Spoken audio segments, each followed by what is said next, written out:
Welcome to the 1990 Ford and Lincoln Mercury Technical Press Show. Each year, automotive writers and editors from across the country are invited to the test track in Dearborn, Michigan, just minutes from Ford Motor Company's world headquarters and the National Training Center. Here at the test track, writers have an opportunity to review product features for the upcoming model year. They may talk with engineers, review new equipment, and even have a chance to put new and revised vehicles through their paces on the Dearborn test track.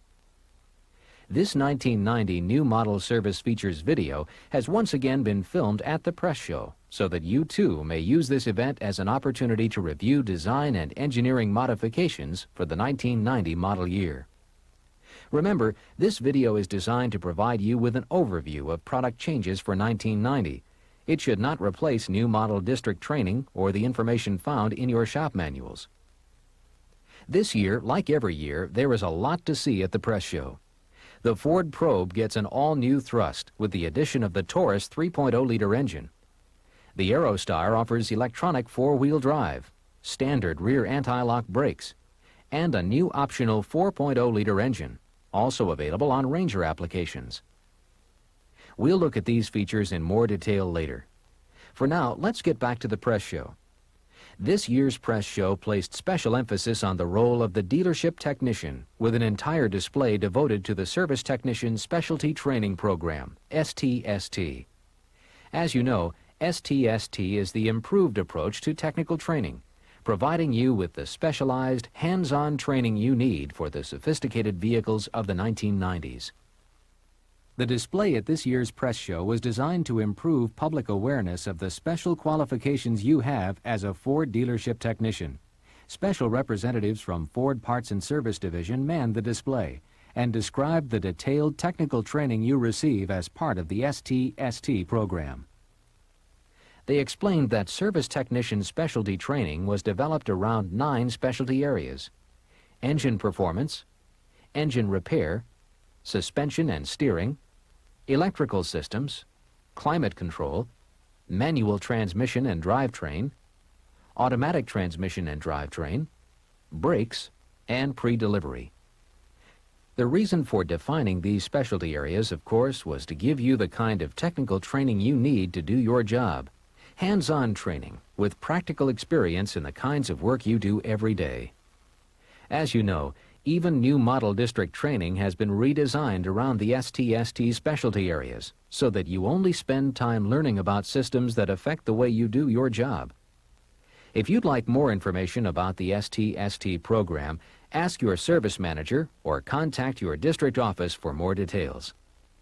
Another prominent display at this year's press show was the Service Bay Diagnostic System, SBDS. SBDS combines state-of-the-art technology with the skills of the technician, your skills, to provide the best tools available to diagnose and repair Ford vehicles. SBDS connects to the vehicle's electronic control module through a data communication link. Test readings of vehicle performance are taken using a wide array of powerful instruments. SBDS then locates the source of the needed repair, and on a computer screen displays illustrations and repair procedures from the shop manual. SBDS also contains a portable computer to assist in identifying conditions that are only apparent when the vehicle is being driven. An added feature is a type of flight recorder that customers may use. The recorders monitor vehicle conditions whenever an intermittent condition is experienced. The Service Bay Diagnostic System is now being piloted at select dealerships and will be offered to Ford and Lincoln Mercury dealers in 1990. Also prominent at this year's press show was a special emphasis on protection. As you can see, standard equipment for many 1990 Ford vehicles includes a driver's side airbag supplemental restraint system or front seat motorized automatic shoulder belts. The 1990 Mustang, Taurus, and Crown Victoria all provide driver's side airbag supplemental restraint systems as standard equipment. Like the system that remains optional on Tempo vehicles, the system provides a supplemental airbag packaged within the steering wheel. In 1990, all airbag supplemental restraint systems include a capacitor in the firing circuit that enables airbag deployment even if the battery has been disabled early in an accident. Refer to your shop manual for correct procedures on disconnecting the airbag. Of course, the addition of airbags on the Mustang, Taurus, and Crown Victoria means revised steering wheels for each vehicle. Be sure to check your shop manual for changes to service procedures. More passive restraint news for the 1990 model year includes front seat motorized shoulder belts on the Festiva and Probe. Like the motorized belts on the Escort, Tempo, and Thunderbird, these belts are designed to be used in conjunction with conventional lap belts. Meanwhile, in other restraint modifications for 1990, outboard rear lap shoulder safety belts are added to the Festiva, Escort, Mustang, Probe, Tempo, and Crown Victoria. For additional information on active and passive restraint systems, look for this CTP booklet. Added restraint systems are not the only news in protection for 1990. A new automatic transaxle shift lock is used in Festiva and Probe models equipped with an automatic transaxle. When the engine is started, an interlock between the brake pedal and transaxle gear selector prevents the selector from being moved out of the park position without the foot being on the brake pedal. This feature is accomplished by an added brake pedal pressure sensor. Use of ABS has been expanded in 1990, as four-wheel anti-lock braking systems have been added as standard equipment for Probe GT and Taurus SHO, and as optional equipment on the Probe LX and Taurus sedans. Rear anti-lock braking systems have been added to Aerostar, Econoline, and Clubwagon applications, making this safety feature available on all Ford light truck models.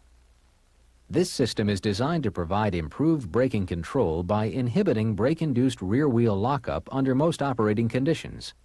On 4x4 models, the system functions only when traveling in two-wheel drive, except on Aerostar electronic four-wheel drive applications, where the transfer case automatically unlocks during braking to allow full rear anti-lock function.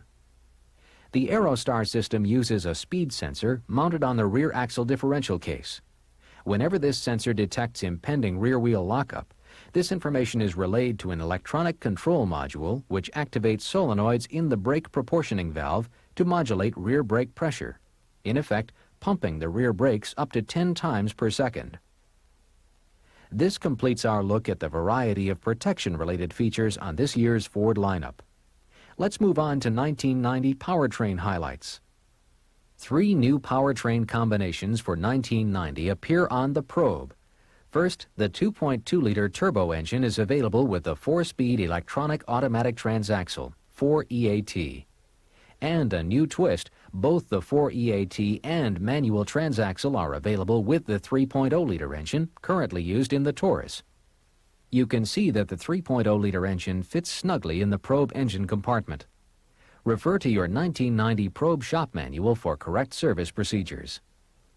More big news in the powertrain category for 1990 is a new 4.0-liter EFI V6 engine for Ranger and Aerostar. This high-power, high-torque power plant delivers 160 horsepower and 240 foot-pounds of torque, especially suitable for towing applications encountered during recreational and commercial use. The 4.0-liter V6 engine is derived from the 2.9-liter V6, which is offered on Ranger and Bronco 2 applications. The 4.0-liter is more than simply a bored and stroked version of the 2.9-liter. Many significant design features were incorporated into this engine, including raising the deck height, opening up the pan rail, and adding a new structural oil pan to provide added powertrain stiffening for improved NVH. Let's run through the specific design features of the 4.0-liter engine. The engine block deck height is increased, and the pan rail is widened for longer crank throws. Valve sizes have been revised, as has the combustion chamber and intake and exhaust ports. The exhaust manifolds are made of an upgraded cast iron for better durability. Valve train changes include a new camshaft, new roller tappets, and new push rods and valves for better power and performance and reduced friction. The intake manifold is new to accommodate increased deck height and the packaging of fuel injectors. The upper air intake plenum is a new layover design to provide a low-profile engine package. The front cover of the 4.0-liter engine is revised to accommodate a new water pump, oil pan rail, and the addition of a crank sensor pickup. The 4.0-liter engine uses a distributorless ignition system, DIS. The coil tri-pack is mounted over the right rear rocker cover. This system is similar to the one introduced on the 1989 2.3-liter dual-plug Ranger. DIS eliminates the need for a conventional distributor cap and rotor by connecting each spark plug directly to its own tower. The DIS module with a 12-pin connector is located on the right-hand inner fender panel on all 4-liter applications. There is no EGR system on 4.0-liter applications, but there is a new vacuum harness for vacuum distribution. Rocker arm covers are revised, and the gasket is a new high-temperature material with a 3-torque stop feature for improved sealing. The pistons and connecting rods are new, and the pistons have a new ring pack for reduced tension and less friction. The crankshaft pulley and damper are new for the serpentine accessory drive belt. The new EEC4 module uses mass airflow and simultaneous double-fire injector EEC4 strategy.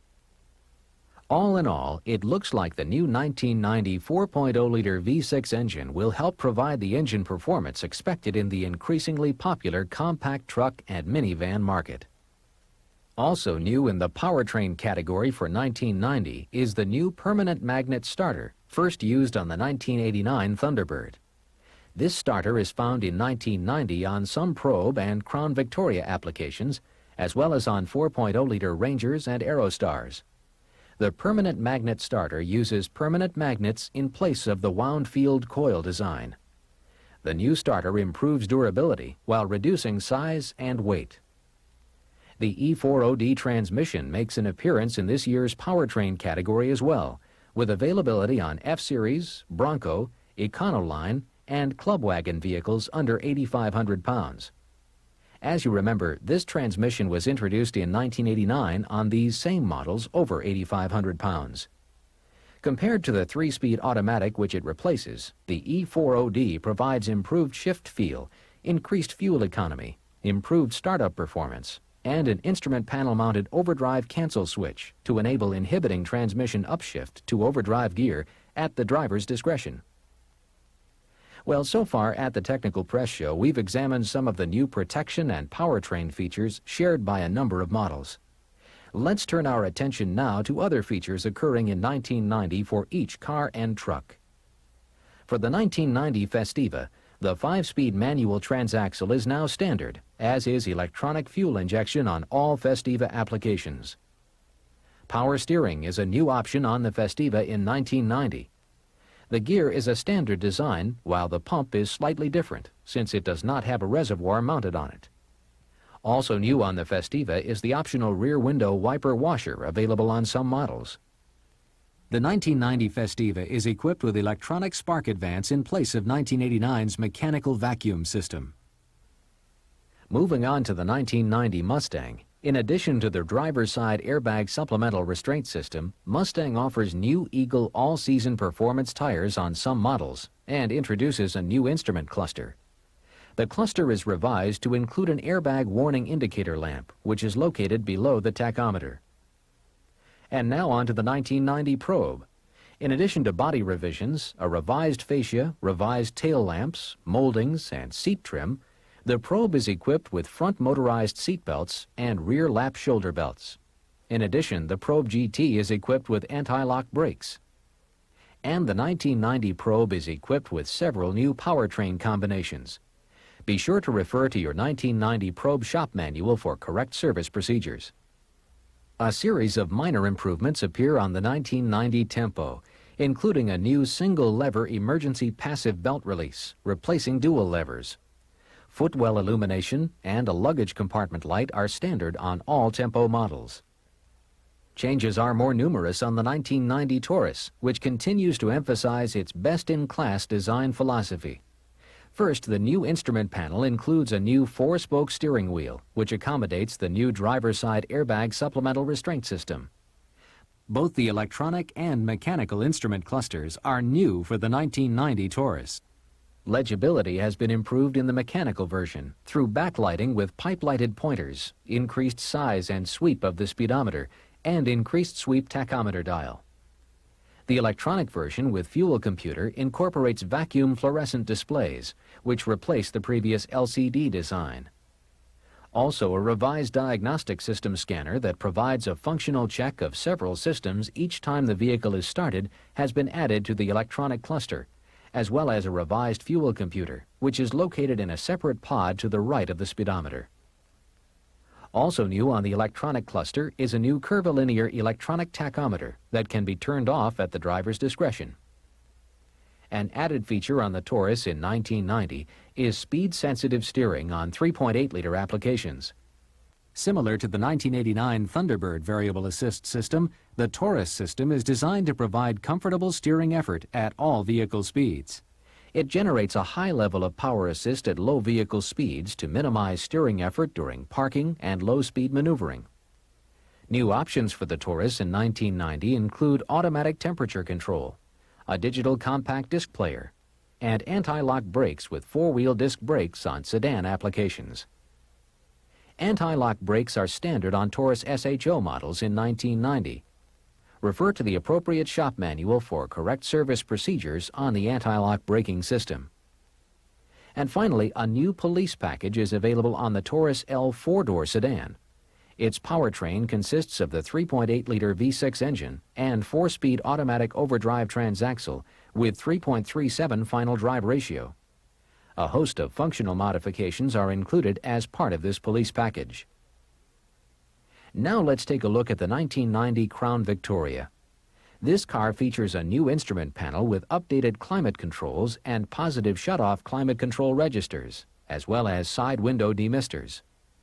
Climate controls have been repositioned above the sound system controls for easier access. In addition, audio system speakers have been moved from the instrument panel to the door trim panels for better sound distribution. And the premium sound system has been revised to include 4 upgraded speakers instead of 6.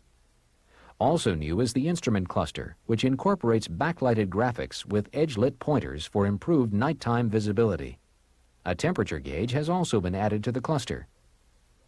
A new steering wheel incorporates the driver's side supplemental airbag restraint system. Along with this system are knee bolsters located in the lower instrument panel. The Crown Victoria features the new permanent magnet starter in 1990 for improved efficiency and durability and reduced size and weight. This completes our look at 1990 Ford cars. Now let's continue our review of new model features with a close-up look at the Ford truck lineup for 1990. As we mentioned earlier, the 1990 Ranger adds the 4.0-liter V6 engine to its powertrain lineup, increasing maximum trailer towing capability on the 4x2 and 4x4 models. The A4LD transmission has been upgraded to improve durability and reliability with this engine. Ranger 4x2 models with the 2.9-liter A4LD powertrain combination include a 3.73 limited slip axle ratio, replacing the previously offered 4.10 ratio. A 20-gallon fuel tank replaces the 17-gallon tank as standard in the Super Cab. Of special interest on the Ranger is an upgraded tandem brake booster master cylinder. Also, routine engine service points should be easier to locate in 1990, thanks to the use of improved callouts and labeling within the engine compartment. An engine compartment light is added to the light option group. The 1990 Bronco 2 features a number of functional changes. A 3.73 limited slip ratio is made optional on the A4LD transaxle and replaces the optional 4.10 limited slip ratio. The steering linkage on the Bronco 2 has been revised for improved tire wear and steering control.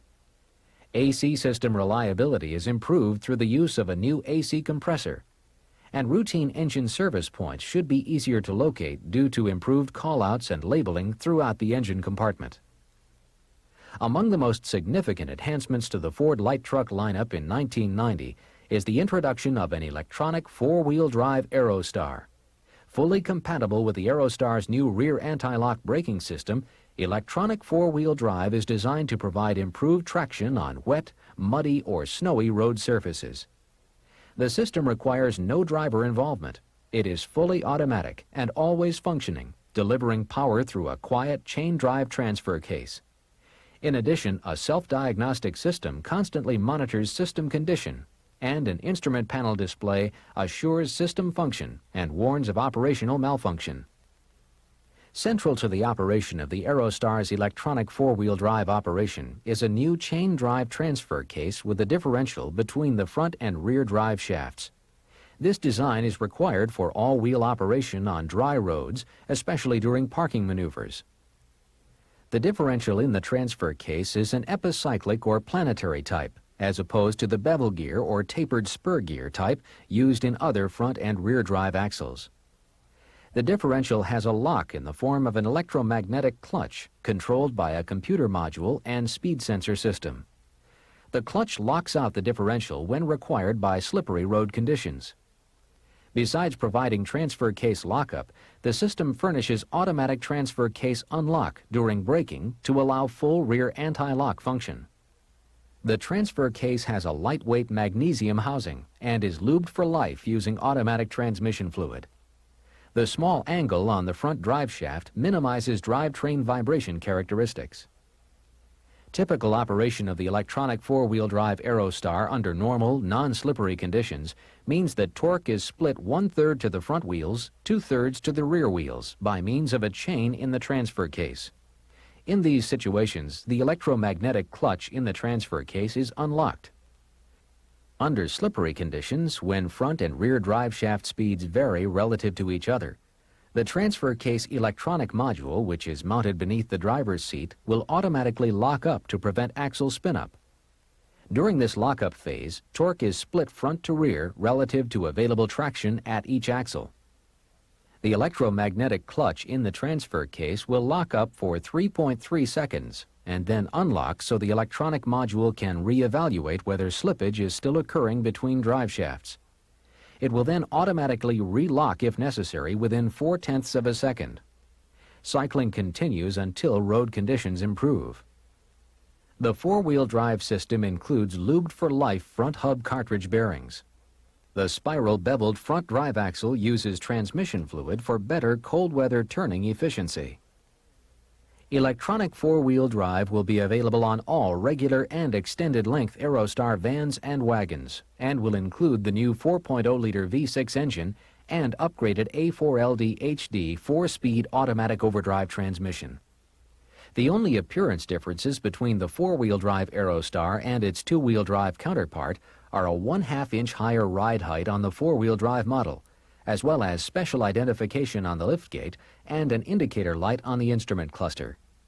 Turning now to the 1990 F-Series, front fuel lines are commonized for serviceability and complexity improvements. The fuel tank pump is revised to a high-pressure in-tank design. 1990 is also the year the electronically controlled 4-speed automatic overdrive transmission is available on F-Series trucks. All vehicles under 8,500 pounds with 4.9-liter or 5.8-liter engines include an EEC4 module, which allows access to engine diagnostic data. Also, as a mid-model year introduction, a touch-drive electric shift 4x4 will be offered on F-150 4x4 vehicles equipped with the 5.0-liter AOD powertrain. Like the F-Series, the 1990 Bronco and Econoline Club Wagon benefit from increased availability of the E4OD transmission. And for the Econoline and Club Wagon, rear anti-lock brakes, ABS, are added in 1990. Gas pressurized shock absorbers are made standard on E250 and E350 models, making these suspension components standard on all Ford light trucks. As you know, gas pressurized shocks contribute to improved ride and reduced NVH by providing improved rebound response and stabilized dynamic control. Also new on the Econoline and Club Wagon for 1990 is the location of the remote oil cooler. On 7.5-liter engines, the oil cooler is located on the engine block for improved performance and reliability. Well, we've completed our review of features for the 1990 model year. This is just the beginning of what you'll need to familiarize yourself with as you prepare to service some of the most sophisticated automotive systems on the road. For more detailed information on what you've seen here today, be sure to attend your new model district training. This training will give you the hands-on experience you need to diagnose and repair today's cars and trucks. We'll see you next year here at the Technical Press Show.